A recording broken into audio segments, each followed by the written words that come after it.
Rowdy sheeter Hyder Ali murder ಹಿಂದೆ ಸಾಕಷ್ಟು ಅನುಮಾನಗಳು ವ್ಯಕ್ತವಾಗ್ತಾ ಇದೆ. ನಲಪಾಡ್ ಆಫ್ ದ ನಾಸ್ ಸೇರಿ 4ರನ್ನ ಪೊಲೀಸರು ವಶಕ್ಕೆ ಪಡೆದುಕೊಂಡಿದ್ದಾರೆ.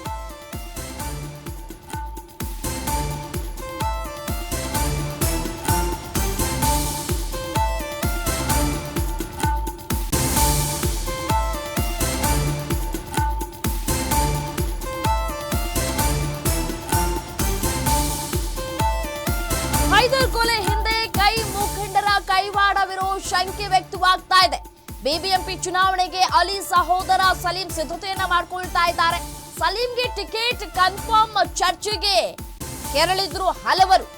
ಸಹೋದರನಿಗೆ ಬೆಂಬಲವಾಗಿ ನಿಂತಿದ್ರು ಹೈದರ್ ಅಲಿ. ಚುನಾವಣೆ ವಿಚಾರಕ್ಕಾಗಿಯೇ ಕೊಲೆ ನಡೆದಿರುವಂತಹ ಶಂಕೆಗಳು ವ್ಯಕ್ತವಾಗ್ತಾ ಇದೆ.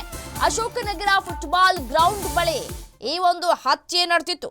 ಬಿಬಿಎಂಪಿ ಚುನಾವಣೆ ಚರ್ಚೆ ವೇಳೆಯೇ ಕೊಲೆಯಾಗಿರೋದು ಸಾಕಷ್ಟು ಅನುಮಾನಗಳಿಗೆ ಇಲ್ಲಿ ಕಾರಣವಾಗ್ತಾ ಇದೆ. Rowdy sheeter Hyder Ali murder ಹಿಂದೆ 108 ಅನುಮಾನಗಳಿದೆ. ನಲ್ಪಾಡ್ ಆಫ್ ದ ನಾಸ್ ಸೇರಿ 4 ಪೊಲೀಸರ ವಶಕ್ಕೆ ಸಿಕ್ಕಿದ್ದಾರೆ. ಹೈದರ್ ಕೊಲೆ ಹಿಂದೆ ಕೈ ಮುಖಂಡರ ಕೈವಾಡ ಇರುವಂತಹ ಶಂಕೆಗಳು ವ್ಯಕ್ತವಾಗ್ತಾ ಇರುವಂಥದ್ದು. ಯಾರು ಕೊಲೆ ಮಾಡಿದ್ರು ಅನ್ನುವಂತಹ ಪ್ರಶ್ನೆಗಳು ಕೂಡ ಇಲ್ಲಿ ಉದ್ಭವ ಆಗ್ತಾ ಇದೆ.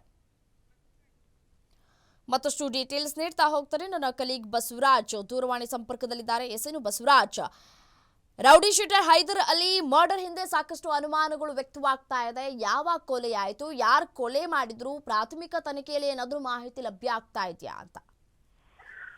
ರೈಮಾ, ಶಾಂತಿನಗರದ ಕೈ ಮುಖಂಡನಾಗಿರುವಂತ ಏನು ಹೈದರ್ ಅಲಿ ಕೊಲೆ ಪ್ರಕರಣಕ್ಕೆ ಸಂಬಂಧಪಟ್ಟಂತೆ ಪೊಲೀಸರು ತನಿಖೆಯನ್ನು ನಡೆಸ್ತಾ ಇರುವಂತದ್ದು. ಸಾಕಷ್ಟು ಪೊಲೀಸರ ತನಿಖೆಯಲ್ಲಿ ಸಾಕಷ್ಟು ಅನುಮಾನಗಳು ಕೂಡ ಸೃಷ್ಟಿಯಾಗಿರುವಂತದ್ದು.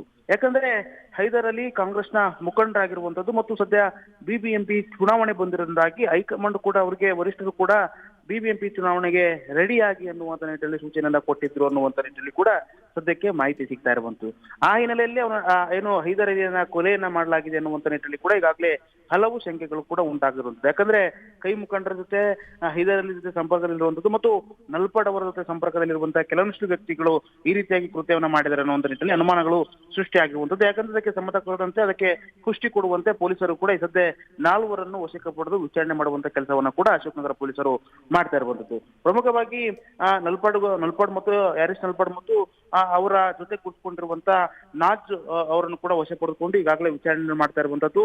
ಯಾಕಂದ್ರೆ ಇವರು ಏನು ಹೈದರ್ ಅಲಿ ಚುನಾವಣೆಯಲ್ಲಿ ನಿಂತರೆ ಚುನಾವಣೆ ಗೆಲ್ಲುವಂತ ಸಾಧ್ಯತೆ ಇದೆ ಮತ್ತು ನಮಗೆ ಟಿಕೆಟ್ ಮಿಸ್ ಆಗುವಂತ ಸಾಧ್ಯತೆ ಇದೆ ಅನ್ನುವಂಥ ದೃಷ್ಟಿಯಿಂದ ಈ ರೀತಿಯಾಗಿ ಕೃತ್ಯ ಮಾಡಿದ್ದಾರೆ ಅನ್ನುವಂಥದ್ದು ಕೂಡ ಸಾಕಷ್ಟು ಅನುಮಾನಗಳು ಶಂಕೆಗಳು ಉಂಟಾಗ್ತಾ ಇರುವಂತದ್ದು. ಹಾಗಾಗಿ ಈಗ 4ರನ್ನ ವಶ ಪಡೆದುಕೊಂಡು ವಿಚಾರಣೆ ಮಾಡುವಂತ ಕೆಲಸವನ್ನ ಕೂಡ ಅಶೋಕನಗರ ಪೊಲೀಸರು ಮಾಡ್ತಾ ಇರುವಂತದ್ದು.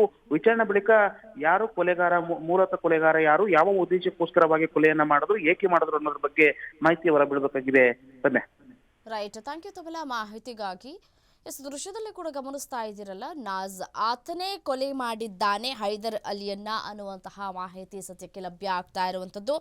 ಹೈದರ್ ಕೊಲೆ ಹಿಂದೆ ಕೈ ಮುಖಂಡರ ಕೈವಾಡ ಇರೋದು ಇದೀಗ ಶಂಕೆಗಳಿಂದ ವ್ಯಕ್ತವಾಗ್ತಾ ಇದೆ. ಬಿಬಿಎಂಪಿ ಚುನಾವಣೆ ನಡೆಯುವಂತಹ ಸಂದರ್ಭದಲ್ಲಿ ಈ ಕೊಲೆ ಆಗಿರೋದು ಸಾಕಷ್ಟು ಅನುಮಾನಗಳಿಗೂ ಕೂಡ ಕಾರಣವಾಗ್ತಾ ಇದೆ.